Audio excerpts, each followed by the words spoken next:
సముద్రంలో వేడివేడి చేపల పులుసు అన్నం తింటే ఆ కిక్కే వేరే కదా గాయస్. ఇప్పుడైతే మేమైతే వేటకొచ్చాం. వేటలో అయితే మేమైతే గేలాలు అయితే సముద్రంలో వేసాం చేపల కోసం. అయితే ఈ టైంలో అయితే ఖాళీ టైంలో అయితే మేమైతే అన్నం అయితే వండుకైతే తింటున్నాం. చూడండి మా అన్నయ్య అయితే పక్కలైతే అందరికైతే అన్నాలు అయితే వడ్డించి దాంతోపాటు అయితే చేపల పులుసు అయితే వేస్తున్నాడు. చూడండి అందరూ అంటున్నారు ప్రశాంతంగా బయటకు వెళ్ళి కూర్చొని తినొచ్చు కదా అంటున్నారు. అన్న మేమైతే వేటలోకి వచ్చాం. వేటలో అయితే ఆల్రెడీ అయితే చేపలకైతే గేలాలు వేస్తాం.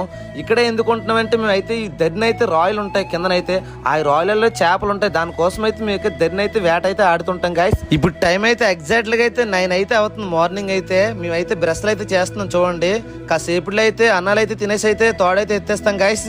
వీడియో నచ్చితే లైక్ చేయండి ప్లీజ్, సబ్స్క్రైబ్ చేస్తాను మనస్ఫూర్తి కోరుకుంటాం. సముద్రంలో వేడివేడి చేపల పులుసు అన్నం తింటే ఆ కిక్కే వేరే కదా గాయస్. ఇప్పుడైతే మేమైతే వేటకొచ్చాం. వేటలో అయితే మేమైతే గేలాలు అయితే సముద్రంలో వేసాం చేపల కోసం. అయితే ఈ టైంలో అయితే ఖాళీ టైంలో అయితే మేమైతే అన్నం అయితే వండుకైతే తింటున్నాం. చూడండి మా అన్నయ్య అయితే పక్కలైతే అందరికైతే అన్న